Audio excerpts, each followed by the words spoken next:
자, 우리 오늘 수업은 지난 시간에 계속 이어서 Object Detection에 대해서 하도록 하겠습니다. 우리 지난 시간에 이제 Object Detection의 대표적인 것 중에 하나로 Face Detection을 했어요. 그래서 비올라 존스 알고리즘에 대해서 살펴봤고, 이 비올라 존스 알고리즘은 워낙 성능이 좋아서 여러 어떤 이 디지털 카메라, 작은 어떤 소형 디지털 카메라에 얼굴을 찾고 그 얼굴을 기준으로 해서 초점을 맞추고 하는 그런 용도로 많이 활용이 됐던 걸로 알고 있습니다. 그리고 이제 오늘 하려는 조금 다른 문제지만 또 많이 관심이 있는 것으로 페데스트리안 디텍션에 대해서 보도록 하겠습니다. 페데스트리안 디텍션은 뭐 여러 가지 어떤 알고리즘이 있겠지만 그 중에서 다랄 트리거의 알고리즘에 대해서 볼게요. 크게 우리가 이제 호그와 리니어 스포트 벡터 머신이라고 하는 방법으로 이 페데스트리안 디텍션을 구현이 되어 있는데, 그래서 호그는 우리가 시프트 피처 디텍션 할 때 사용됐던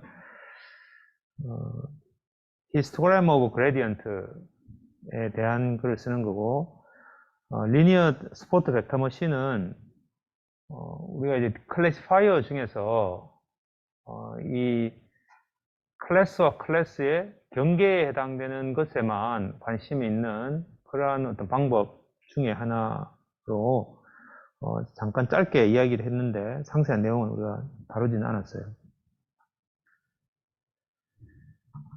기본적으로 내가 찾으려고 하는 오브젝트가 있다면 그 오브젝트에 모델이 있을 텐데 그 오브젝트 모델을 여기서는 statistical template이라고 해서 어떤 관심 있는 어떤 오브젝트가 있다면 그 오브젝트의 윗부분에는 아마 주로 이제 사람들 머리가 있을 것이고 오른쪽에는 어깨가 혹은 왼쪽 오른쪽에 요 윗부분에는 어깨 부분이 있고 그 다음에 이제 뭐 손 끝 부분이 있고 또 밑에는 이제 다리가 있고 뭐 이렇게 이제 대략적인 형태가 있을 거예요. 그래서 그러한 형태의 모습을 우리가 이제 오브젝트 모델이 있다면 그 오브젝트 모델의 이 바운딩 박스에 특정 픽스드 포지션에 우리가 원하는 형태의 어떤 그런 모습들이 항상 있다. 이런 것들을 이제 자동으로 학습을 시키고 그 학습된 어떤 그런 템플릿, 우리가 스태티스티컬 템플릿이라고 하고 그 스태티컬 템플릿이 실제 인풋 이미지의 하이포테시스에 얼마나 일치하는가를 가지고 컨피던스로 신뢰도로 우리가 스코어를 매기고 그 스코어 값이 얼마 이상 되면 우리는 그것이 우리가 원하는 오브젝트다 이렇게 이제 판별하는 그런 방식으로 이제 진행을 하죠. 그래서 앞서 봤듯이 요 머리 부분에는 어떤 그 히스토그램 오브 그레디언트가 어떤 형태로 구성이 되는데 그것이 지금 현재 인풋 이미지에서는 얼마나 많이 있는가 이런 걸 이제 가지고 스코어를 매기고 그 다음에 또 이제 또 이 중간 부분에는 또 어떠한 모습이다 뭐 이런 걸 이제 우리가 각 해당되는 파트별로 우리 스코어링을 해가지고 그 스코어링 된 총 값이 우리가 원하는 어떤 의미의 스레시홀드 값보다 크면은 오브젝트, 보다 작으면 오브젝트 아니다. 뭐 이렇게 이제 하는 방식으로 주로 하게 됩니다.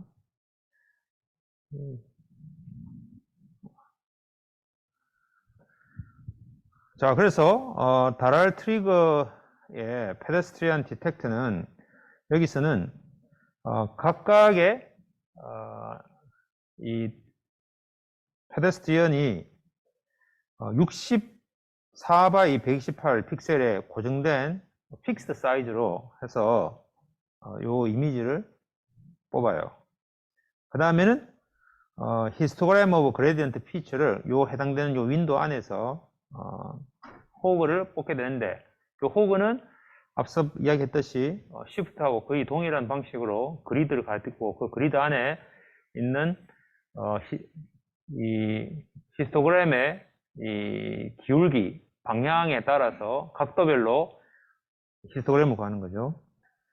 그 다음에는 이제 리니어 스포트 벡터 머신 클래시파이어로 요 해당되는 것에 대한 피처들을 고차원의 공간 상에서 피처 스페이스 상에서 이 하이퍼플레인을 기준으로 해서 어느 클래스에 포함되느냐, 오브젝트에 속하느냐, 난 오브젝트에 속하느냐를 이렇게 판단하게 되겠다. 그렇게 해서 만약에 이제 오브젝트다 라고 하면 그것이 이제 윈도우를 계속 이렇게 스캐닝 하면서 하기 때문에 일반적으로 이제 사람이다고 디텍션 되면 거기서 약간만 시프트 된 또 그 다음 윈도우에서도 오브젝트라고 판별될 것이고, 그렇게 해서 여러 개의 어떤 그 결과가 나올 거기 때문에 우리는 이제 그것에서 가장 스코어가 높은 걸 빼고 나머지들은 다 이제 버리는 NMS 프로세싱 하는 거죠. 그래서 Non-Maxima Suppression. 그러니까 이 프로세스가 거의 이제 비슷하기 때문에 뭐 거의 다 일반적으로 이런 과정을 거쳐서 취하게 되겠습니다. 자, 그래서 1번을 우리가 앞에서 얘기할 때는 Hypothesis Generation 하는 거죠. 그래서 Hypothesis Generation을 우리가 어떻게 할 것인가 라고 하는 이슈라면, 두 번째는 우리가 찾으려고 하는 오브젝트가 어떤 형태의 모델로 표현되는가, 뭐 이런 것이고, 세 번째는 이제 그 해당되는 것을 판별하는 기준으로 어떤 클래시파이어를 쓰는가, 이런 거죠. 네 번째는 항상 이제 NMS 같은 것들이 있게 된다. 자, 그래서 이런 그 호그를 이용해서 이 페데스트리안을 뽑을 때 이런 일련의 과정들을 거쳐요. 인풋 이미지가 있으면, 그러면 이걸 이렇게 윈도우로 뽑는 것은 우리가 이제 고정된 사이즈로 뽑는데, 거기서 우리가 사람이 작은 사람도 있을 것이고 큰 사람도 있을 거니까 그에 따라서 우리 적절하게 이제 뽑아야 되는데, 그러려면 이제 스케일 문제가 있죠. 그래서 그 스케일은 이미지 전체를 스케일 다운 시켜가지고 동일한 사이즈의 요 윈도우를 가지고 이미지를 뽑는다. 그게 우리가 지난 시간에 했었어요. 자, 그 다음에는 이제 이걸 우리가 이제 흑백으로 할 수도 있고, 혹은 RGB, 뭐 LAB, 뭐 이렇게 다양한 컬러 스페이스 상에서 할 수 있는데, 여기서 이제 실험 결과는 그레이스케일보다는 이 RGB나 LAB를 쓰면 약간의 어떤 퍼포먼스에 향상이 있다, 뭐 이 정도가 있어요.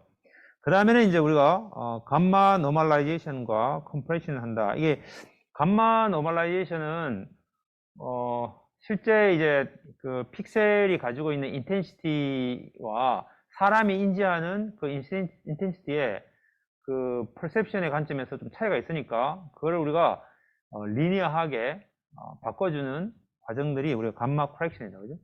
그래서 그런 과정을 거쳐서 하게 되는데, 그래서 전혀 어저스먼트 하지 않는 경우보다는 뭐 이렇게 적절한 어떤 감마 커렉션을 하면은 조금 더 성능이 좋아지더라, 뭐 이 정도의 어떤 결과가 있어요. 자, 그 다음에는 이제 그레디언트를 계산하게 되는데, 우리가 뭐 소벨 엣지 오퍼레이터를 적용할 수도 있고, 아니면 다이아고널한 걸 쓸 수도 있고, 이게 센터를 기준으로 해서 1-1 이렇게 할 수도 있고, 요거는 지금 이제 수평에 해당되는 것만 얘기했고, 수직은 똑같이 그렇게 디자인하면 되겠죠. 그래서 uncentered를 해가지고 -1, 1 이렇게 했을 수도 있고, cubic corrected 해서 1, -1하고 -8, 8, 0 이렇게 해서 할 수도 있고, 뭐 이런 여러 가지 어떤 그 마스크들이 있는데, 이런 마스크들도 여러 가지 어떤 실험을 해보니까 대략 요 방법이 가장 다른 것보다는 성능이 좋더라. 특히 이제 우리가 사람을 뽑을 때는. 그래서 사람을 뽑아가지고 그 엣지를 뽑고 그 엣지들을 쭉 이렇게 누적을 해보면 대략 이런 형태의 템플릿이 나온다, 이런 걸 우리가 볼 수 있겠어요. 어쨌든 이렇게 이제 엣지를 뽑아요. 감마 코렉션 하고, 그 다음에 엣지를 뽑고, 그 다음에는 이제 엣지를 뽑았으면 수평 수직에 해당되는 엣지의 매그니튜드가 있을 거니까 그걸 가지고 우리는 그 엣지의 디렉션을 구할 수 있죠. 그래서 그걸 가지고 우리가 그 오리엔티드 그레디언트의 히스토그램을 구하게 된다. 그래서 여기서는 9개의 빈을 쓰는데 9개의 빈을 쓴 것은 엣지가 없다라고 하는 것도 하나의 값이고, 그 다음에는 이제 0에서 45, 45에서 90도 이렇게 해서 360도에 따라서 우리 이제 이런 그 빈을 만들고 각 해당되는 픽셀의 그레디언트의 방향에 따라서 여기다가 누적해 가지고 값을 누적하면 되겠죠. 그러면 이제 히스토그램이 나오겠죠. 이게 이제 9개 빈이니까 디멘션이 9인 그런 벡터가 나오겠어요. 그런데 어떤 거는 그레디언트가 굉장히 매그니튜드가 큰 애가 있을 것이고, 어떤 애는 뭐 거의 기울기가 없는 뭐 그런 것도 있을 것이고, 어쨌든 방향이 있을 텐데 그 방향에 누적을 할 때 이 그레디언트의 매그니튜드만큼을 웨이트 해가지고 여기다가 그냥 1로 계속 누적하는 게 아니라 그 매그니튜드에 맞춰서 보트를 계속 에딩을 하는 거예요. 근데 그냥 한 픽셀에서 하는 게 아니고 K by K의 윈도우의 픽셀들에 대해서 여기에 각각 해당되는 요 픽셀마다 그레디언트가 있을 거니까 그 그레디언트를 여기다가 계속 다 누적을 시키게 되겠다. 그리고 이때 우리 K라고 하는 것도 Shift에서도 그 윈도우를 우리가 몇 바이 몇을 가지고 히스토그램을 만들 것인가 라고 하는 것을 정의했듯이 여기서도 이 K가 하나의 하이퍼 파라미터가 되겠어요. 우리가 이제 알고리즘 상에서 이 전체가 몇 바이 몇일 때 요 K 바이 K를 어디까지 얼마나 해야 되는지는 나중에 실제 실험을 통해서 정하면 되겠습니다. 그래서 이제 요게 셀인데 그 셀이 결국은 요 셀을 하고 그 다음에 옆에 있는 셀을 하게 되면 요 하나 전체가 다 히스토그램 하나로 만들어질 거니까 그것과 예를 들면 중간에 있는 것들은 이렇게 셀과 셀 사이에는 바이리니 인터폴레이션으로 그 벡터를 추출할 수가 있겠습니다. 그래서 이제 우리 레졸루션을 굉장히 다양하게 만들 수 있겠죠.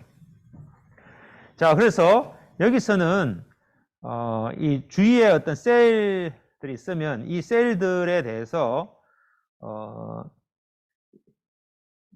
이 호그를 굉장히 다양하게 우리가 정의할 수 있는데 이 중에서 렉탱귤러 호그라고 하는 R 호그라고 하는 것을 어떻게 하는가 하면은 여기에 요만큼을 블록으로 하고 요 블록에 있는 요 셀 하나에 9개의 디멘션의 벡터가 나오겠죠. 히스토그램이. 그러면 9개 해가지고 36 디멘션의 벡터가 나오겠죠. 그럼 이렇게 해서 각 그 블록에 있는 나오는 어떤 셀 리스폰스들을 전부 이게 컨캐트네이트 해가지고 하나의 벡터로 나오니까 요 셀 하나에 9디멘션에서 36 디멘션의 그런 벡터가 하나가 나올 거예요.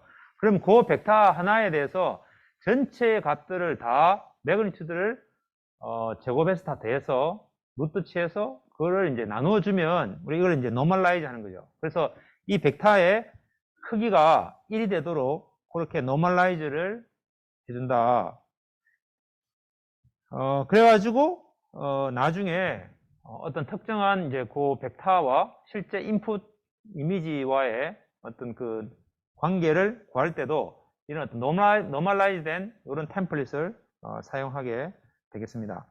자, 그렇게 하는데 그렇게 하는 것을 이렇게 만약에 이 디스크리트하게 하면 이만큼 디스크리트된 데이만큼으로 레졸루션이 떨어지기 때문에 그래서 이 중간에 있는 셀들을 오버랩 시키면서 이쪽에도 한번 적용시키고 이쪽에도 한 번 적용시키고 이런 식으로 해서 이 오버래핑 된 어떤 블록들이 이게 4개만큼 하도록. 그래서 요 셀 하나에 대해서 요 셀 하나가 4개의 블록에 영향을 미치는 거예요. 오버랩 시켜서. 그렇게 설계가 되게 되겠어요.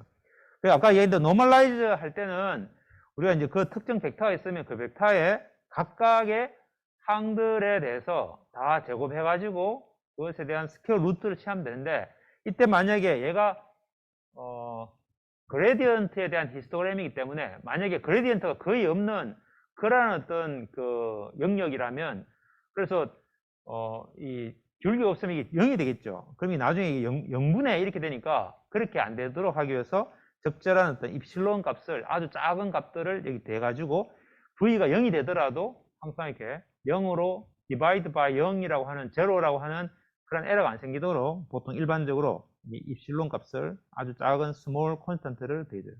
어쨌든 이렇게 해서 우리가 노멀라이즈를 시켜서 값을 구하게 된다.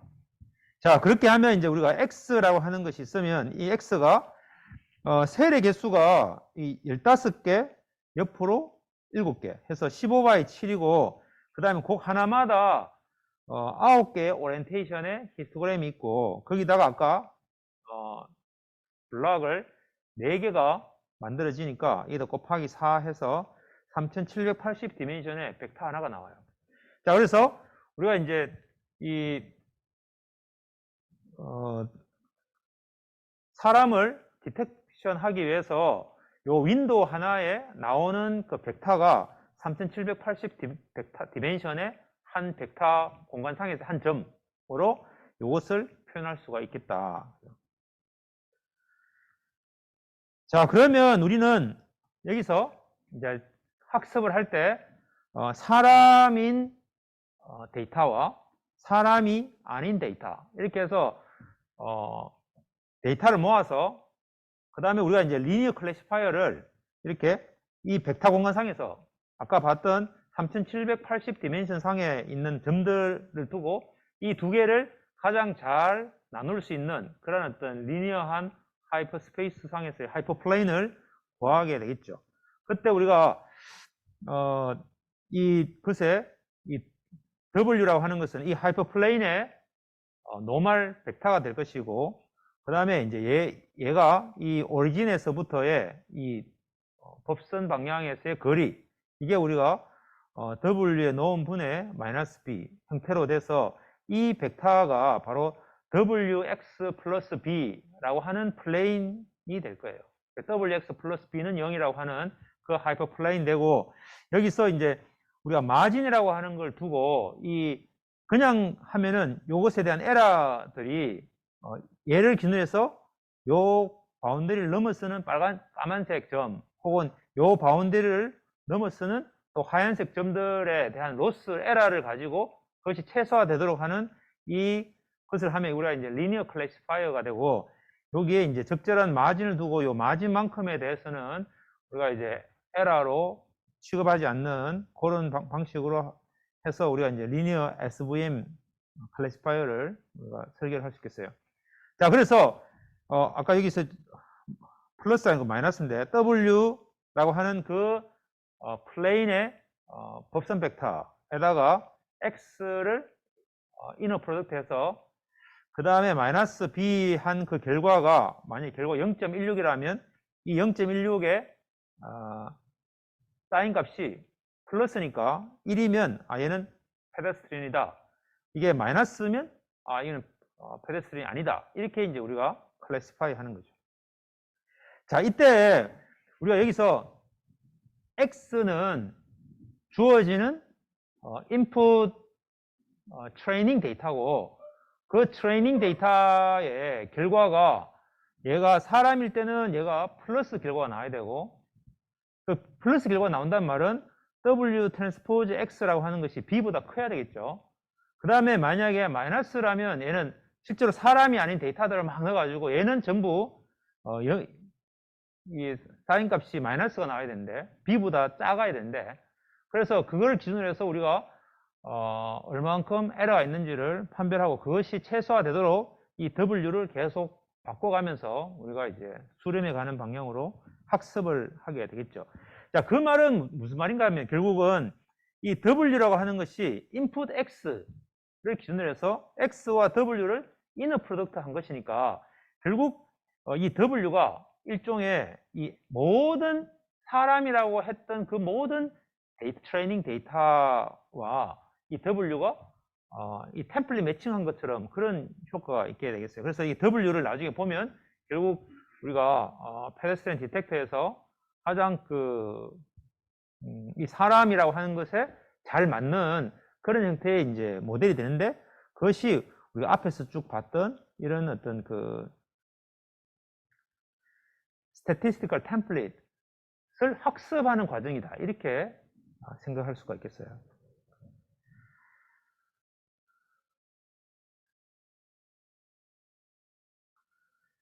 자, 그래서 실제로 우리가 페데스트리안 템플릿이라고 하는 것을 이 스포트 벡터 머신이라고 하는 이 클래시파이어를 사용해 가지고 학습하는 과정이다, 이렇게 볼 수가 있겠다. 그리고 이제 테스트하는 그 시점에서는 우리가 이제 이 템플릿에 해당되는 이 윈도우를 이 이미지 전체에서 슬라이딩 윈도우 방식으로 쭉 가면서 그 방금 정의했던 그 템플릿, 그 W라고 하는 것과 결국 컴페어 해가지고, 컴페어하는 방법이 그냥 이게 차이를 비교하는 게 아니라 곱해가지고 이너 프로덕트 해가지고 그 값이 B보다 큰지를 이제 테스트하는 거니까, 그런 어떤 이너 프로덕트 하는 방식이 되겠죠. 그 다음에 이제 그렇게 해서 사람이다 라고 하는 바운딩 박스가 주위에 여러 개 있다면 그 중에서 오버랩 되는 것들 중에 가장 컨피던스 값이 큰, 그걸 우리가 로컬 맥시마 리스폰스 값이 가장 큰 애를 찾아가지고 그것을 우리가 이제 선택하게 되겠다, 그죠? 자, 그 다음에 이제 멀티 스케일에 관해서는 여기에 호그 피라미드라고 하는 거, 인풋 이미지가 있으면 그 인풋 이미지를 피라미드 형태로 스케일링 달리 해가지고 만들어가지고 하나의 어떤 고정된 템플릿과 매칭하는 방식으로 해서 여러 개의 레벨로 반복해서 사용하게 된다. 그죠? 자, 그래서 결국 인풋 이미지가 있으면 그 인풋 이미지를 테스트하는 과정에서는 바로 이런 호그 피처 맵을 만들고 그 호그 피처 맵과 이 템플릿과 서로 이렇게 매칭을 해가지고 결국 이 리스폰스 맵을 구하고 거기서 가장 주위에서 리스폰스 값이 큰 요 값이 결국은 요게 사람이다, 이렇게 이제 인지가 되는 그런 어떤 일련의 방식과 동일한 개념이라고 보면 되겠어요. 자, 그렇게 해서 이제 굉장히 다양한 어떤 그 데이터베이스가 있는데, 그래서 인니아의 페데스트리안 데이터베이스를 가지고 이제 해서 사람 이렇게 나머지, 물론 여기도 이제 똑같은 윈도우가 지나갔겠죠. 지나가면서 얘는 이제 사람이 아니다 하고 이렇게 가다가 이제 사람인 부분에만 이렇게 해서 잘 결과를 내는 것을 볼 수 있습니다. 자, 근데 이제 막상 이렇게 해서 이제 인니아의 데이터베이스를 가지고 이 방식으로 테스트 해보니까 여러 가지 이제 문제점들이 있는데, 그래서 여기에 있는 요 A, B, C, D 같은 경우에는 실제로 사람으로 디텍션 해야 됨에도 불구하고 디텍션 되지 않은 그런 경우가 있고, 여기서 E, F, G, H 같은 경우에는 여기에 이제 윈도우에 리플렉션 된, 반사된 뭐 그런 것도 우리가 사람으로 이렇게 잘못 오인해서 디텍션 되기도 하고, 혹은 또 이제 벽에 있는 광고에 있는 뭐 이렇게 그려져 있는 것도 사람으로 디텍션하고, 마네킹 같은 경우에도 레이블이 되고, 뭐 여기에는 또 이제 이렇게 포스터에 사람 모습 있으면 또 사람이라고 디텍션하고, 뭐 이런, 이게 물론 오작동 됐다 할 수도 있고, 뭐 어쨌든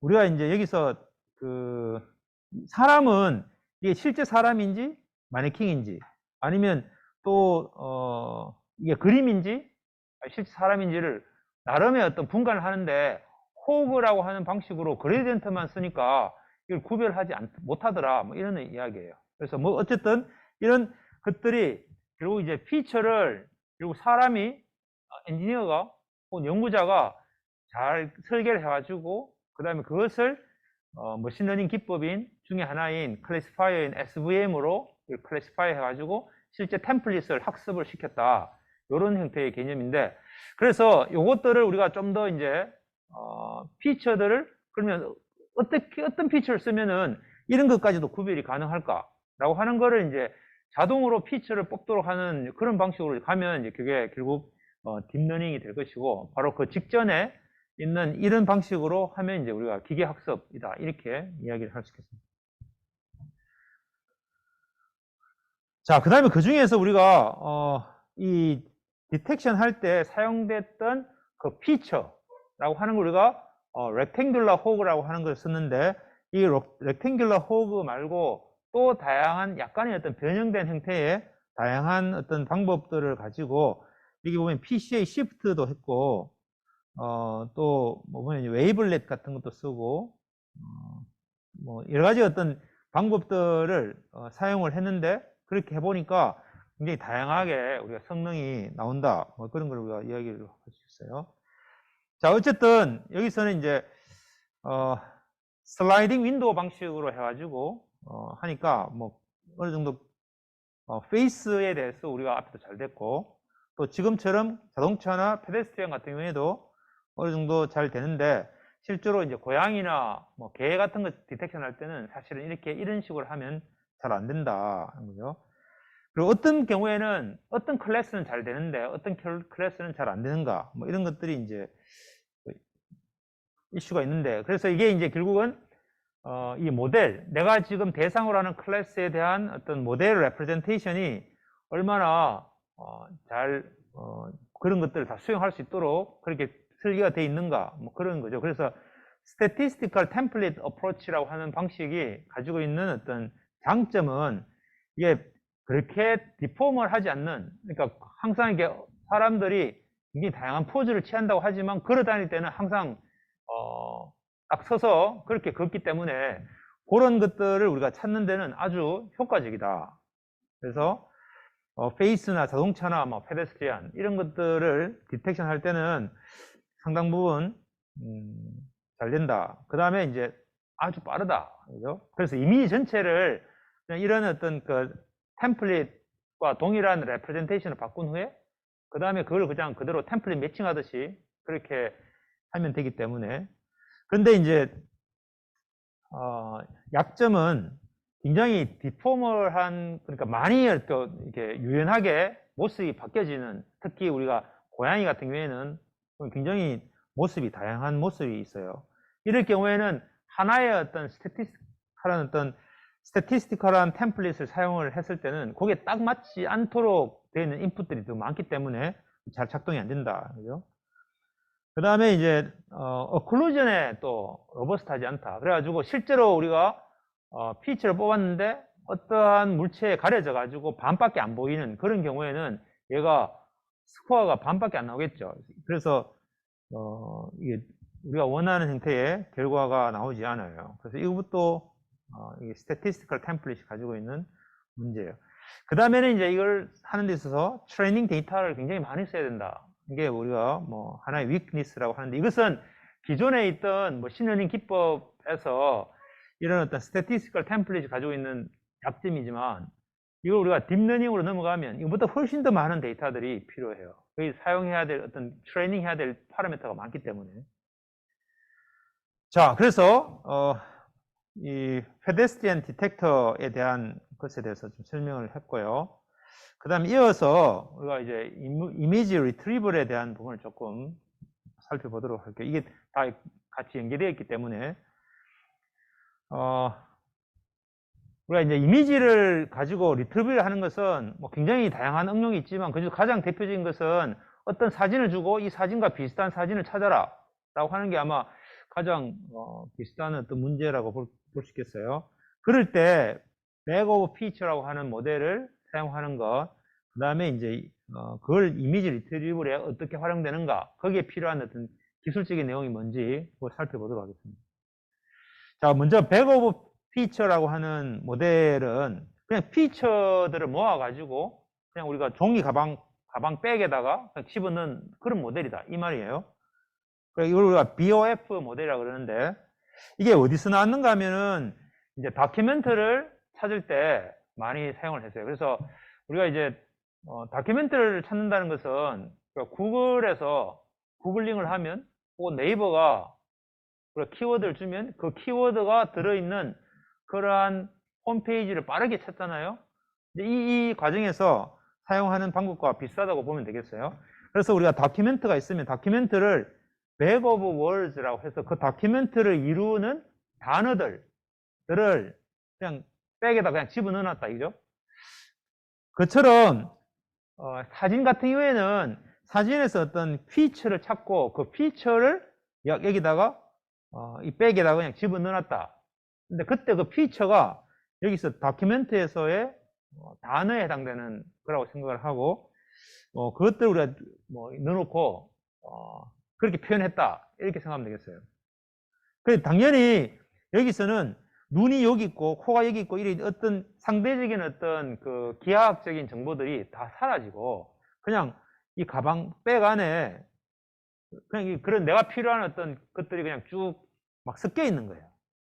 이렇게 표현을 하겠다는 것은 여기에 대한 위치 정보에 해당되는 것을 우리가 사용 안 하겠다 이런 의미라고 볼 수 있겠어요.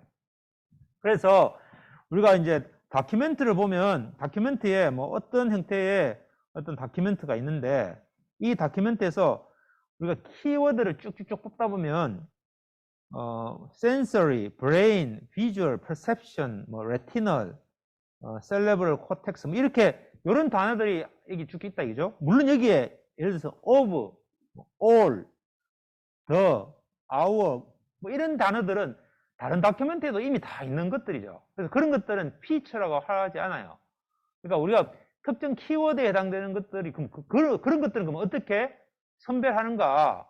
이것도 하나의 어떤 이슈일 거예요. 어쨌든 우리가 이런 키워드들을 찾았다고 하면 여기에 또 다른 어떤 다큐멘트가 있는데 이 다큐멘트에는 China, Trade, 뭐 Surplus, Commerce, Exports, Imports, US 이런 것들 있잖아요. 그러니까 이것들이 있는 이 다큐멘트와 여기 있는 이런 키워드들의 다큐멘트들은 이 키워드들만 봐도 우리는 이것이 상당 부분 다른 다큐멘트다라고 하는 걸 우리가 인지를 한다. 여기서 이제 가장 아이디어가 있는 거예요.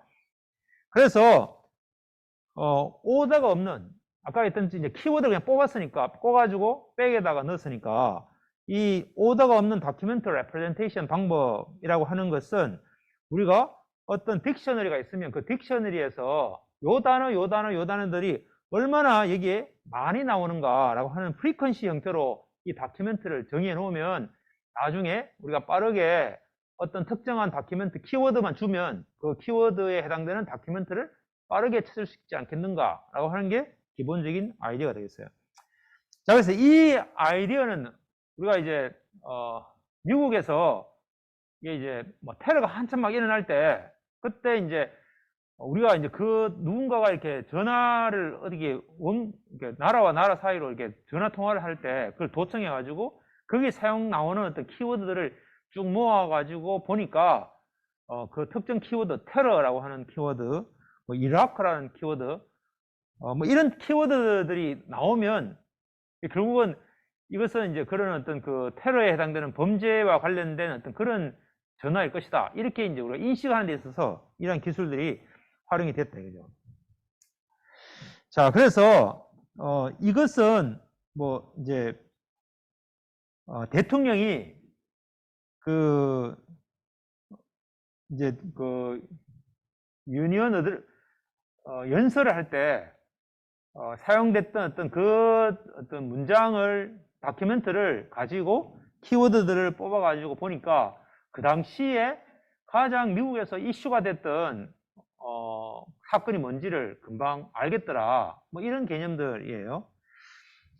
그 다음에 이제 두 번째는 이제 이거는 이제 우리가 다큐멘트에서 주로 쓰는 기법이고 back of words고 두 번째 이제 우리가 textual recognition이라고 하는 필드에서 우리가 이제 이건 이제 컴퓨터 비전에서 영상 처리에서 있는 문제인데 여기서 우리가 요런 패턴 우리 사람은 금방 구별이 돼요. 그래서 이 텍스처와 이 텍스처가 다르다는 걸 알고 여기서 계속 반복되는 어떤 패턴들이 있는데 그 중에서 우리가 유니크한 어떤 하나의 어떤 단위 요 텍스처 그리고 우리가 텍스톤이라고 하고 요 텍스톤은 여기서는 요런 모양도 있을 수 있고 우리 요걸 어떻게 자르느냐에 따라 다른데 요런 모양이 있고 요거는 여기 동그란 어떤 모양들만 있으면 이렇게 표현되어 있는지, 아니면 바둑판처럼 이렇게 구멍이 바둑판처럼 이렇게 되어 있는지, 아니면 이런 식으로 패턴이 되는지 알 수 없죠.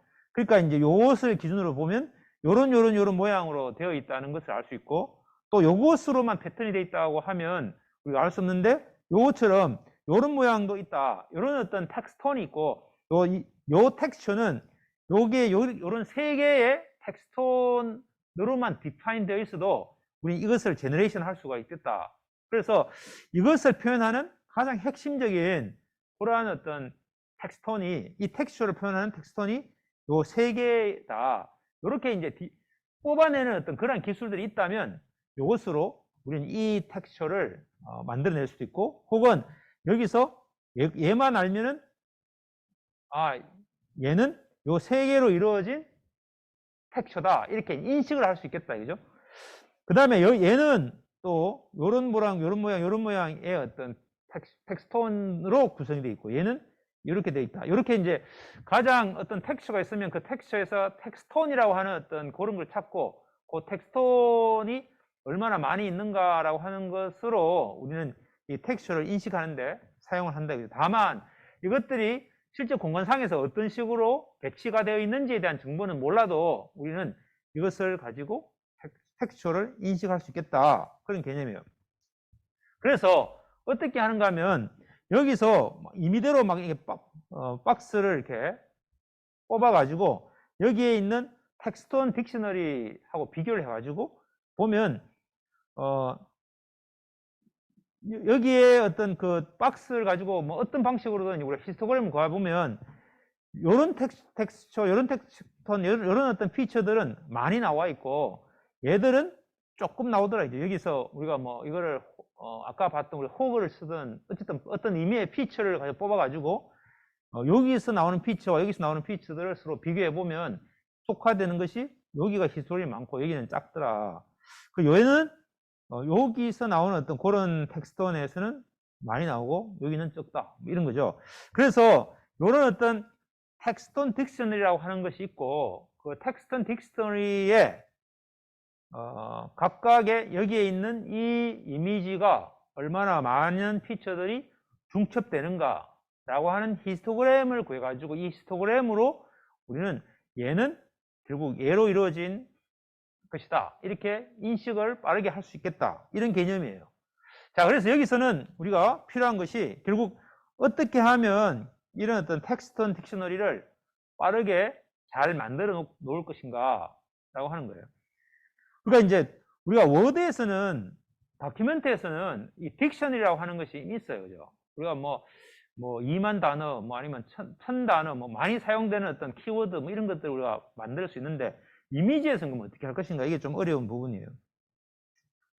자, 그래서 백 오브 피처 모델이라고 하는 것은 어떠한 방식이든지 우리가 피처를 뽑는 어떤 방식이 있을 거예요. 그래서 그 피처를 뽑아 가지고 그것을 여기다가 쭉 놔두고, 이걸 우리가 딕셔너리라고 하고, 그 다음에 피처를 뽑아 가지고 그리고 이제 비주얼 보캐뷸러리라고 하는 어떤 그러한 개념으로 그것들을 다 모아 놓고, 그 다음에 이제 각각의 이미지에서 우리가 이제 어떤 그 피처를 뽑아 가지고 여기 있는 딕셔너리에서 얼마나 많은 애들이 여기 나오는가를 보니까 뭐 요런 형태의 히스토그램을 가지고 얘는 얼굴이다, 얘는 자전거다, 얘는 뭐 악기다, 이렇게 이제 구별을 하자, 기본적으로. 자, 그래서 먼저 이제 피처를 뽑는 걸 어떻게 하는가. 피처는 우리가 대상이 되는 이미지, 많은 어떤 데이터들을 쫙 모아요. 근데 여기서 이제 이렇게 생각하면 되겠어요. 우리가 이제 많은 관심을 두는 그러한 어떤 다큐멘터들을 그냥 뭐 랜덤하게 홈페이지를 방문해 가지고 그 홈페이지에 있는 단어들을 쭉 뽑아 가지고 그것들을 가지고 딕셔너리를 쭉 만들어서 우리가 사용하는 어떤 단어들을 쭉 쓸 수 있겠죠. 물론 이렇게 하면 실제로 거기에 포함되어 있지 않은 어떤 단어들이 나왔을 때 우리는 여기는 없다고 나오겠죠. 근데 그거는 워낙 자주 나오는 단어가 아니고, 우리가 지금 관심 있는 어떤 예를 들어 홈페이지 같으면 홈페이지라고 하는 그 범위에 있는 거기 사용되는 단어들만 쓰는 것처럼 우리가 만약에 영화 혹은 아니면 뭐 또 다른 어떤 컨텐츠들이 있다면, 영상들이 있다면 그 영상들에서 피처들을 막 뽑아요. 그때 그 피처는 뭐 시프트 피처가 될 수도 있고 혹은 또 다른 우리가 이제 다양한 피처들 중에 피처 레프레젠테이션 중에 하나를 정해가지고 피처 뽑는다 그죠? 어쨌든 그래서 피처들을 막 뽑아서 그것을 요 하나하나마다 우리 이제 디스크립트를 계산할 수 있겠죠. 뭐 시프트 같으면 얼마 디멘션의 그런 벡터 형태로 표현될 거예요. 그래서 이것들을 우리가 관심 있는 이미지들에 대해서 계속 이렇게 피처들을 막 뽑아가지고 이걸 계속 모으죠. 그러니까 다큐멘트에서 단어들을 모으듯이. 근데 이때 우리가 이제 피처라고 하는 것은 이미 많이 나오는 일반적인 어떤 그런 픽셀 패치들은 사용을 하지 않죠. 만약에 이제 다큐멘트 같으면 우리가 이제 어떤 단어들이 모든 다큐멘트에 다 나오면 그거는 우리가 의미 없는 단어죠. 그거는 어떤 특정 다큐멘트를 지정하는 어떤 그런 워드가 아니니까. 근데 여기서는 이제 이미 피처를 뽑는 거니까 그런 피처들만 다 모아가지고 이것을 피처 공간상에다가 쫙 나열을 해서 배치를 할 거예요. 이게 만약에 이제 1000디멘션이면 1000차원의 어떤 한 점으로 각각의 피처들이 막 놓여 있겠죠. 그럼 이것을 우리가 뭐 적절한 클러스터링 기법을 써서 K 클러스터링으로 K-민즈 클러스터링 형태로 해서 클러스터링을 한다 이거죠. 그러면 얘가 비주얼 보캐블리가 되겠다.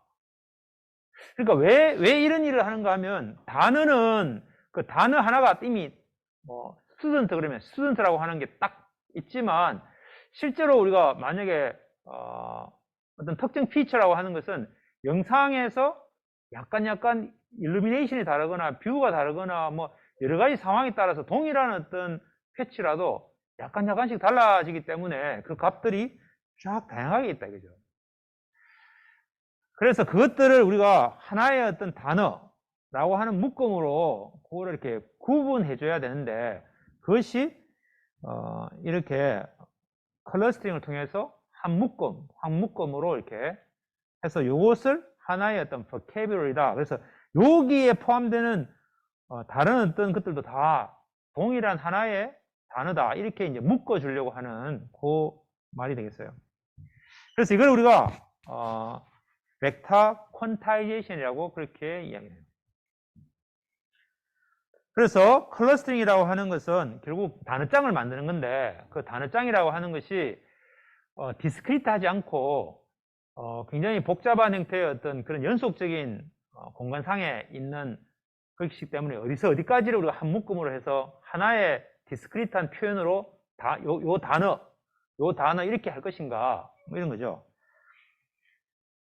그래서 이걸 우리가 이제 비주얼 버캐블러리를 학습한다. 근데 이걸 우리가 다른 말로는 비주얼 버캐블러리를 코드북이라고도 하고 단어장이라고도 하고 뭐 그냥 그렇게 인식을 하면 되겠어요.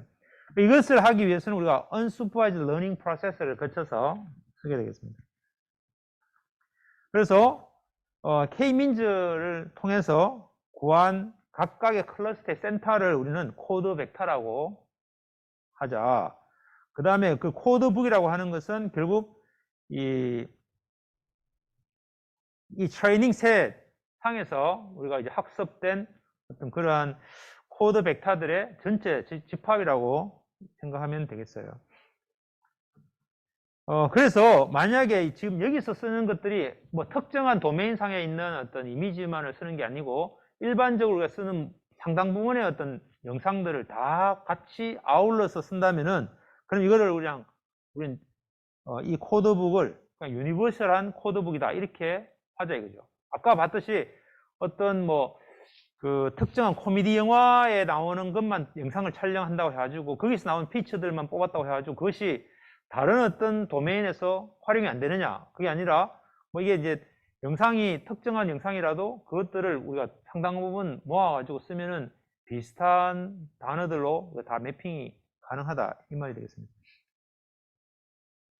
물론 이제 우리가 다큐멘트에서는 예를 들어서 뭐 여러분들이 어떤 숙제로 제출된 어떤 그런 다큐멘트들만 가지고 단어들을 쭉 모았다고 하면 만약에 이제 뭐 법전에 쓰는 어떤 그런 것들 혹은 아니면 뭐 비즈니스 계약서 같은 것에서 쓰는 단어들 이런 것들이 완전히 도메인에 따라서 완전히 다르니까 거기 나오는 단어들이 아예 안 나오겠죠. 근데 이제 영상에서는 뭐 특정한 어떤 도메인의 어떤 이미지라 하더라도 상당 부분의 피처들은 서로 이렇게 공유되기 때문에 그래서 우리가 이런 방식으로 해가지고 코드북을 구성했을 때 그 코드북이 그냥 다양한 데서 같이 활용이 될 수도 있겠다 이런 말이 되겠어요. 자, 그래서 여기서 우리가 이제 벡터 퀀타이저라고 하는 방식을 써가지고 모든 가능한 피처들을 다 모아가지고 그것을 이 피처 공간상에다 쫙 뿌리고 그것들을 이제 공간을 나눠가지고 요 피처 공간, 요 피처 공간 이렇게 각각을 클러스터링 해가지고 각각에 대한 센터를 우리는 피처 벡터라고 하고 그걸 우리가 비주얼 워드라고 그러니까 하나의 단어라고 생각하고 그 단어들을 우리가 다큐멘트에서 쓰듯이 그런 식으로 쓰면 되겠어요. 그래서 코드 벡터가 비주얼 워드라고 하고 코드북은 비주얼 보캐블이라고 그렇게 하면 되겠어요. 이거는 이제 기본적인 개념이 다큐멘트에서 왔기 때문에 그 다큐멘트에서 쓰는 그 워드와 보캐블리라고 하는 것들을 그대로 따와가지고 앞에다가 비주얼이라고 하는 것을 붙였어요.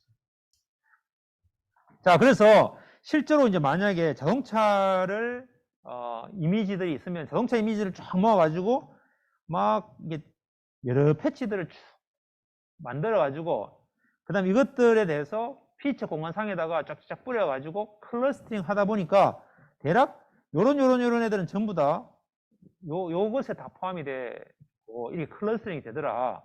그래서 이것들을 다 표현할 수 있는 어떤 그 코드북들이 여기 나오는 얘가 대표적인 것들이 된다.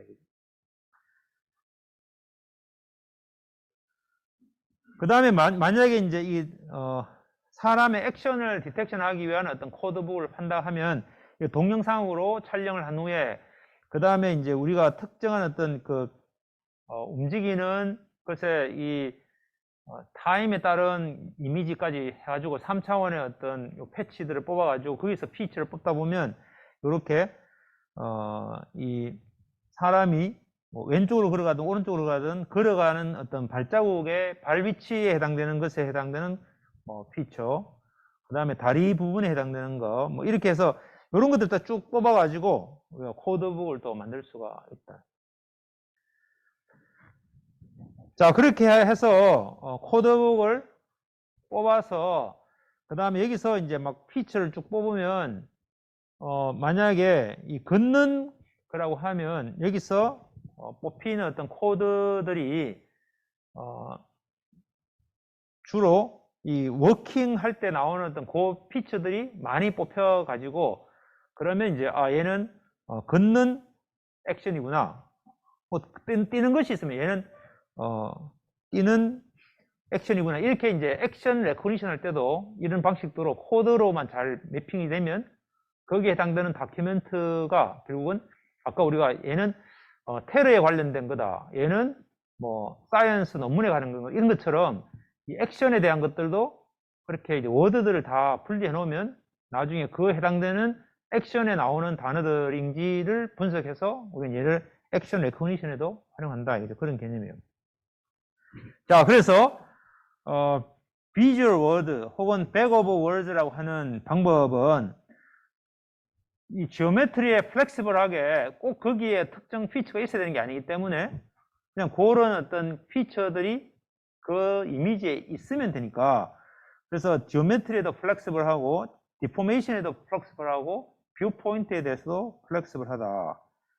그 다음에 이미지 컨텐츠를 서머라이즈 하는데 컴팩트하게 우리가 서머라이즈 할 수 있다. 그 다음에 이제 어떤 형태의 인풋이든 상관없이 그것들에서 사용되는 피처라고 하는 것은 고정된 디멘션으로 표현이 되기 때문에 그래서 비교하거나 뭐 추가적인 어떤 일을 할 때도 효과적이다. 그 다음에 실제로 프랙티스에서 실제로 해보면 뭐 굉장히 성능이 좋다. 뭐 이런 말이 되겠습니다. 다만 우리가 이제 마이너스적인 부분은 실제로 우리가 이것을 백그라운드와 포그라운드를 분리해 가지고 포그라운드에 해당되는 것만으로 피치를 뽑는 게 아니기 때문에 피치를 뽑다 보면 백그라운드까지 같이 포함돼서 항상 그 백그라운드가 아닌 다른 어떤 백그라운드에서 동일한 어떤 포그라운드의 오브젝트일 경우에는 얘가 다른 피처라고 이렇게 인식이 될 수도 있다. 뭐 그런 어떤 문제가 있어요. 그 다음에 이제 가장 효과적인 옵티멀한 최적의 버케블이라고 하는 걸 어떻게 만들 것인가. 우리가 사실은 엄청나게 많은 데이터들을 가지고 그냥 이 벡터 공간상에서 클러스터링 했기 때문에 얘가 가장 옵티멀한 버케블인가 그걸 우리가 알 수가 없다. 그죠? 그 다음에 실제로 지오메트리를 무시했기 때문에 지오메트리에 굉장히 의존적인 동일한 어떤 피처라도 그것이 어떤 식으로 구성되어 있느냐에 따라서 전혀 다르게 인식이 될 수 있는 그런 케이스가 있는데 그런 것들에 대해서 우리가 명확하게 밝히기 어렵다. 예를 들면 이런 거예요. 우리가 여기에 이제 어떤 초원에 소녀가 서 있는데 이것을 히스토그램으로 표현하면 이렇게 표현이 돼요. 근데 얘를 픽셀들을 막 셔플링 해가지고 막 다르게 해가지고 배치를 하면 이렇게 이미지가 만들어질 거예요.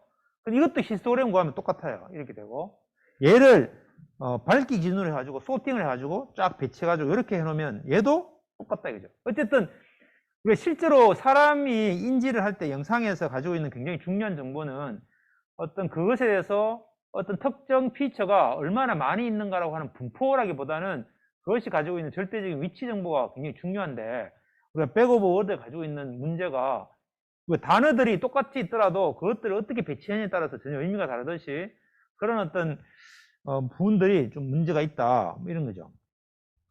자, 그래서 최소한 우리가 히스토그램이라고 하는 게 가지고 있는 장점이 굉장히 좋은데 그래서 기하학적인 어떤 정보들이 없어도 우리가 그 동일한 어떤 피처가 얼마나 그 다큐멘트 안에 많이 있는가, 그 이미지 안에 얼마나 많이 있는가라고 하는 것을 가지고 쓰는 것은 좋은데 기하학적인 정보들을 잃어버리니까 이걸 가지고 우리가 스페이셜 피라미드 기법으로 히스토그램을 만들면 어떠냐. 이게 이제 기본적인 개념이에요. 그래서 만약에 이미지가 있으면 이미지를 4분의 1로 나누고 또 4분의 1로 나눠가지고 요 하나하나에 대해서 히스토그램을 구해가지고 그것을 벡터로 표현하면 똑같은 이 산이라고 하는 것이 여기 위치되어 있을 때와 얘가 여 밑에 있을 때는 전혀 다른 어떤 벡터로 형성이 되겠죠. 그래서 이걸 우리가 스페이셜 피라미드로 해서 똑같은 어떤 백 오브 피처인데 이게 약간의 어떤 기하학적인 위치 정보들을 넣도록 하는 거죠. 그래서 레벨 0에서는 이 이미지 전체를 가지고 히스토그램을 만들고 그 다음에 레벨 1에서는 이걸 4분의 1로 나눠가지고 각각에 대해서 히스토그램을 만들어서 이것을 하나의 큰 벡터로 표현을 하고 또 요 안에 있는 것을 또 나눠가지고 또 이렇게 레벨 2에서 또 만들고 이렇게 해서 이 히스토그램, 요 이미지 하나에 대해서 우리가 히스토그램을 만들 때 이 레벨 0, 1, 2를 다 합쳐가지고 하나의 큰 벡터로 만들면 이 기하학적인 정보가 어느 정도 포함된 그런 형태의 레프레젠테이션이 된다. 그죠? 그래서 실제로 우리가 100개의 트레이닝 이미지를 각 클래스별로 있는데 그것을 이렇게 해보면 버케블 사이즈가 16개일 때, 200개일 때 그때 레벨에 따라서 하나의 레벨로 했을 때의 성능과 이 피라미드로 했을 때의 성능을 보니까 피라미드 했을 때 훨씬 더 좋은 결과가 나오더라 뭐 이런 거예요. 어쨌든 우리가 이제 여기에 이미지들에서 이제 우리가 이미지를 딱 주고 얘가 뭐냐 하면 우리 이제 오피스에 해당되는 것들만 피처를 쫙 모아가지고 그 다음에 이제 만들고 키친, 리빙룸, 베드룸 이런 것들을 가지고 쭉 해서 각각 피처들을 가지고 따로 구성을 나중에 해놓고 나중에 특정한 사진을 딱 주면 아 얘는 뭐 마운틴 사진이다 이렇게 하는 거죠. 그러니까 실제로 우리가 여러분들이 구글 포토에다가 사진을 막 올리면 나중에 뭐 운동 사진 아니면 뭐 수영 이래 하면 이제 그에 해당되는 것들만 딱딱 보여주는 것들이 결국 이런 이미지 클래시피케이션하고 이런 어떤 기법들이 이 안에 다 내부적으로 포함이 되어 있다고 볼 수 있겠습니다. 자, 그래서 이미지 리트리블에 대한 것들에 대해서 쭉 보면 이제 인스턴스 레코니션이라고 해가지고 이 굉장히 많은 어떤 용량의 데이터베이스가 있는데 그 중에서 특정 이미지를 주고 요 박스에 있는 요런 형태의 패턴에 요것이 포함되어 있는 사진을 나한테 보여달라. 이렇게 하면 요것과 동일한 사진들을 쫙쫙쫙 뽑아가지고 쫙 이렇게 뽑아주는, 이게 우리가 이미지 리트리블의 가장 대표적인 서비스 중에 하나일 거예요. 그래서 기본적인 아이디어는 우리 지금까지 설명한 걸 그냥 그대로 다 하면 돼요. 여기서 키 포인트를 뽑아요. 키 포인트는 우리가 코어는 뽑고 거기서 시프트를 뽑든지 아니면 굉장히 다양한 어떤 피처 레프레젠테이션이 있으니까 그 중에 하나를 정해가지고 키 포인트를 뽑고 그것에 대한 피처 뽑죠. 그러면 동일한 이미지인데 로테이션이 되어 있다면 그럼 여전히 동일하게 피처들을 다 뽑을 거니까 요 5개의 피처가 여기 다 있죠. 그러면 여기 이 이미지는 여기에 있는 5개의 피처를 다 가지고 있어 해서 얘는 동일한 이미지다. 이게 아무리 기하학적으로 약간 변형되어 있더라도. 근데 이 같은 경우에는 뭐 여기서 또 피처를 뽑아가지고 이거 비교했을 때 여기는 전혀 없든지 아니면 뭐 있더라도 한두 개 비슷한 피처들이 있다. 이렇기 때문에 얘는 이 사진이 아니야. 이제 이렇게 인지를 하고 싶은 거예요. 근데 이렇게 할 때는 우리가 이제 가지고 있는 DB가 한 100만 장 혹은 뭐 1000만 장 있다면 그 1000만 장에 있는 모든 피처들과 지금 인풋 이미지의 이 피처들을 다 비교해야 되잖아요. 그럼 굉장히 많은 어떤 계산이 필요하죠. 그래서 실제로는 불가능해요. 그래서 쓰는 것이 우리가 이제 인덱스라고 하는 inverted index라고 하는 개념을 써요. 자, 이것은 이제 여러분들이 이미 책에서 보면 제일 뒷장에 인덱스 페이지가 있죠. 그래서 예를 들면 스테레오, 그러면 스테레오라고 하는 단어가 있는 페이지는 5페이지, 뭐 103페이지 이렇게 이미 페이지가 딱 있잖아요. 그러면 스테레오라고 하는 걸 찾으려면 뒤에 가서 그 페이지를 보면 딱 알죠. 이때 요 스테레오라고 하는 게 여기서는 바로 요 키포인트의 피처예요. 그럼 미리 요 피처가 있는 애들에 대해서 미리 인덱스 테이블을 만들어 놓으면 쉽겠죠. 자, 그래서 텍스트 다큐멘트에서는 우리가 특정 페이지를 빠르게 찾기 위해서 어떤 특정 단어가 있는 그래서 빠르게 찾기 위해서 이러한 어떤 inverted index를 썼어요. 그래서 똑같이 이미지에서 특정 피처가 있는 이미지라고 하는 것을 미리 이렇게 inverted index로 놔두자 이죠. 그래서 예를 들면 이런 거예요. 여기에 데이터베이스에 이미지가 있어요. 그럼 이미지 데이터베이스가 뭐 수만 장 있으면 그 수만 장에서 미리 피처를 다 뽑아요. 미리 쭉쭉쭉 뽑아가지고 그 다음에 이제 1번 이미지에는 여기에 워드 23번, 7번, 뭐 7번 2번 나왔죠. 여기서는 이미지 2에서는 62번, 7번, 뭐 91번 이렇게 해서 각각에 대해서 피처를 쫙 뽑아가지고 여기다가 집어넣죠. 그러면 W7이라고 하는 것이 있으면 7번이라고 하는 단어는 여기에 1번과 2번 이미지가 있다. 그러니까 7번 단어는 이미지 1번과 2번이 7번을 가지고 있어. 그 다음에 워드 1번은 3번 이미지에 여기 가지고 있어. 이렇게 이제 인버티드 인덱스를 테이블을 만들어 놓고 그 다음에 새로운 new 쿼리가 나오면 만약 피처를 뽑아 보니까 7번 피처가 뽑히더라. 그러면 7번 피처는 1번 이미지와 2번 이미지가 7번 피처를 가지고 있으니까 1번 아니면 2번 이미지일 거야. 이렇게 이제 우리가 하는 거죠. 그렇게 해서 가장 많이 찾는 포함하고 있는 그 이미지를 리트리브를 하면 되겠죠. 그러면 우리가 원하는 결과를 빠르게 얻을 수 있어요. 그래서 이렇게 이제 캔디데이터 매치들을 가지고 계속 누적하면서 새로운 어떤 피처들이 나오면 만약에 W91번이라는 피처가 나왔다. 그러면 91번은 2번 이미지가 가지고 있으니까 그러면 이제 2번 이미지가 더 확률이 높아지겠죠.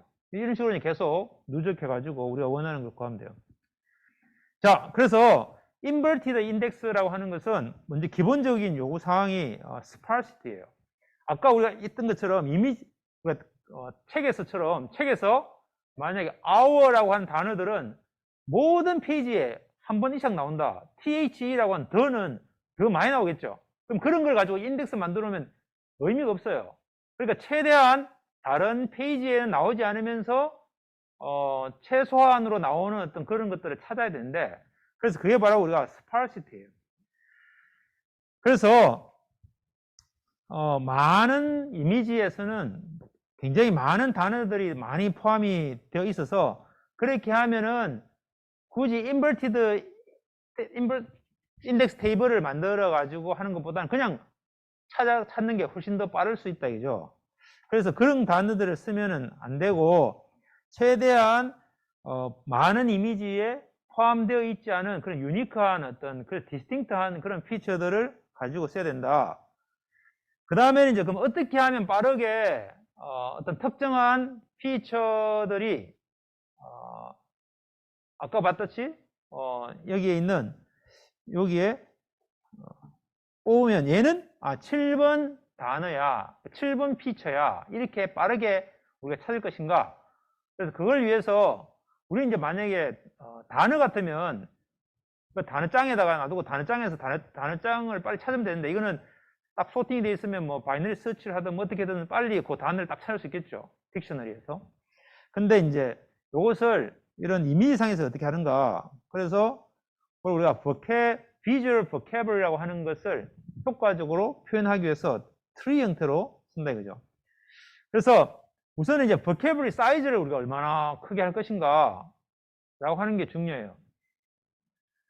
그래서 너무 작으면 그러면 특정한 어떤 비주얼 워드가 우리가 원하는 어떤 특정한 패치에 해당되는 것이다 라고 하는 것을 나타내기가 어렵다 이죠. 왜냐하면 대부분 다 하나의 뭉치에 다 포함이 되니까. 그 다음에 버캐블리가 너무 많으면 그래서 잘게 나눠 가지고 있으면 실제로 동일한 단어임에도 불구하고 이걸 단어를 달리 해가지고 다르게 보는 거죠. 만약에 먹는다 라고 하는 단어가 있다고 쳐요. 먹는다. 근데 이걸 우리가 나눠 가지고 먹은 혹은 먹고 뭐 이렇게 해서 이걸 다 구분해 놨다고 치면은 그러면 분명히 나는 이제 먹은이라고 하는 걸 찾고 싶은데 내가 있는 버캐블리에서는 먹고 아니면 뭐 먹은 후 이런 것들은 다 다른 거라고 보고 다큐멘트에서 못 찾겠죠. 그러면 안 되니까 그럼 어디까지를 우리가 같은 워드라고 볼 것인가 라고 하는 게 방금 예를 든 것은 이제 단어에서는 그렇게 우리가 그걸 어원 분석하고 해가지고 이거 다 같은 거라고 이렇게 묶을 수 있지만 실제 우리 영상에서는 그 피처들을 동일한 단어의 피처다 아니다라고 하는 걸 구별하는 것을 자동적으로 뭔가 해줄 수 있는 방법이 필요해요. 그래서 그 다음에 이제 아주 계산적으로 효과적으로 빠르게 찾을 수 있도록 또 해야 되고 그래서 이 나온 게 vocabulary tree라고 하는 개념이 있어요. 이게 굉장히 효과적으로 잘 만든 거예요. 자, 그래서 어떻게 하면 vocabulary tree를 만드는가를 보면 먼저 어떤 우리가 대상이 되는 이미지들을 쫙 모아요. 그래서 여기서 피처를 뽑아가지고 쫙 모아요. 여기다가 피처 공상에도 뽑고 그래서 계속 새로운 이미지들에 대해서 이렇게 나오면 또 피처 뽑아서 넣고 해서 우리가 원하는 대상이 되는 혹은 뭐 이미 있는 이미지들에서 피처들을 막 뽑아가지고 여기다가 다 모아요. 엄청나게 많이 모아요. 자, 그래서 다 모았다면 이거 우리가 이제 피처 공간상에 엄청나게 많은 피처들이 쫙 있겠죠. 이걸 우리가 하나하나 다 각자 다른 피처라고 할 수도 있겠지만 우리 이걸 이제 어디까지를 묶어가지고 하나의 어떤 클러스터로 만들 것인가가 이슈죠. 그래서 우리가 이제 탑다운 방식으로 이거를 K-민즈 클러스터링 하는 거예요. 이때 K를 여기서는 이제 3을 예를 들었지만 뭐 이건 우리가 뭐 얼마나 K를 크게 둘지 모르겠지만 어쨌든 우리는 이 전체를 K개의 클러스터로 나누라 라고 하면 이제 K-민즈 클러스터링 알고리즘에서 최대한 잘 분산시켜서 3개로 딱 나눴다 이거죠. 그러면 이렇게 분산되어 가지고 요거에 해당되는 피처들은 요 클래스에 다 포함이 되어 있겠죠. 그럼 여기에 대해서 다시 또 K 클러스터링 알고리즘을 통해서 K-민즈 클러스터링으로 3개씩 나눠요. 그렇게 해가지고 계속 우리가 원하는 만큼을 쭉쭉쭉 나눠가지고 개수를 너무 짧게 나누면 오버피팅 되고 또 같은 피처인데도 다르다고 이렇게 분산이 되니까 또 너무 적으면 또 안 되고 적절한 어떤 실험을 통해서 우리가 이 레벨을 정해가지고 트리를 나누죠. 자, 그러면 이것에 대한 아까 그 대표가 되는 벡터를 가지고 거꾸로 이 트리를 만들 수 있을 거예요. 그죠? 그래서 얘에 대해서 대표되는 벡터에 또 대표되는 벡터들을 가지고 이 트리를 만들고 그걸 우리가 쭉 이렇게 트리 형태로 표현했다고 쳐요. 그래서 이거는 이제 리커시브하게 K-민즈 클러스터링을 여러 번 거치면 자동으로 다 이 트리가 형성이 돼요. 자, 그러면 이걸 가지고 우리가 이제 인버티드 인덱스를 만들어야 돼요. 그래가지고 인버티드 인덱스는 이미지가 있으면, 요거는 이제 우리가 트레이닝하고 싶은 이미지예요. 그러면 여기서 피처를 뽑아가지고, 여기에 요 피처는 이 트리를 따라가서 보니까 여기 있더라. 그러면 이제 여기에 요 하나하나가 단어라고 치면 요 단어 하나가 얘는 올이라고 하는 이미지가 여기에 있어. 올이라는 이미지에 요 피처가 들어있어. 이렇게 해서 이제 이렇게 인덱스를 거꾸로 만든, 이게 우리가 인버티드 인덱스 테이블이 되겠죠. 그래서 각각의 이미지마다 이렇게 해서 피처를 뽑아가지고 여기다 다 등록을 시켜요. 이렇게. 그래서 인버티드 인덱스가 다 완성이 되면, 그러면 이제 이 상태에서 쿼리 이미지, 새로운 이미지가 딱 나왔어요. 그래서 쿼리 이미지가 새롭게 나오면 이 피처 여기 뽑죠. 뽑아가지고 쭉 뽑으니까 요 피처가 나왔다면 요 피처를 포함하고 있는 요 이미지도 요 피처가 하나 있어. 요 피처도 하나 있어. 이렇게 해서 각각 1씩 증가시켜 가지고 카운팅을 하는 거죠. 그렇게 해서 이제 여기서 뽑는 모든 피처들을 가지고 인버티드 인덱스 테이블에서 찾아가지고 가장 많이 히트되는 이미지 찾으면 요 이미지는 이 이미지 중에서 얘야 이렇게 찾는 거죠. 여기서 가장 베스트를 찾을 수도 있고 탑 5를 찾을 수도 있고, 그거는 이제 응용에 따라서 다양하게 우리가 이 문제를 할 수 있겠어요. 그래서 실제로 이건 굉장히 작동이 잘 되는 그러한 방법이에요. 그래서 우리가 리프 노드들을 우리가 도대체 몇 개까지 내려가야 되는가 라고 하는 걸 가지고 퍼포먼스를 보니까 이렇게 여기서 브랜치 팩터가 우리 K-민즈에서 브랜치를 8로 둘 거냐 10으로 둘 거냐 16으로 둘 것인가에 따라서, 또 밑에 있는 리프 노드의 개수를 얼마나 하는가에 따라서 이 퍼포먼스가 우리가 원하는 이미지를 얼마나 효과적으로 빠르게 찾는가, 이런 걸 우리가 이제 분석을 하고, 그 다음에 이제 브랜치 팩터를 K를 여기서 K를 4개로 할 것이냐 10개로 할 것이냐 혹은 뭐 100개로 할 거냐 1000개로 할 거냐, 이렇게 K를 많이 함에 따라서 많이 하면 할수록 약간의 밑으로 조금만 내려가도 굉장히 잘게 쫙 분산이 되는데, 다만 그 하나의 트리에서 그 다음 어디에 속하는지 찾으려면 다 일일이 찾아야 되니까 시간이 많이 걸리겠죠. 그래서 뭐 그런 어떤 것들을 실험을 해가지고 우리가 어떤 특정 어플리케이션에 맞는 그냥 가장 효과적인 그런 하이퍼 파라미터를 구성해서 전체적인 알고리즘을 만들면 우리가 원하는 결과들을 얻을 수 있겠어요. 자, 오늘은 우리가 백 오브 피처 모델을 이용해서 그게 백 오브 월즈라고 하는 개념이 어떻게 영상에서 백 오브 피처라고 하는 모델로 표현이 되는가, 거기에 이제 비주얼 보캐블러리 혹은 코드북이라고 하는 걸 설명을 했고, 그 다음에 이제 그것들이 인버티드 버텍스하고 보캐블러리 트리를 통해 가지고 어떻게 이미지 리트리브라고 하는 어플리케이션에서 이것을 활용하는가, 그런 걸 우리가 설명을 했습니다. 자, 그래서 오늘 수업은 이것으로 마치고, 자, 혹시 질문 있으면 질문 받도록 하겠습니다.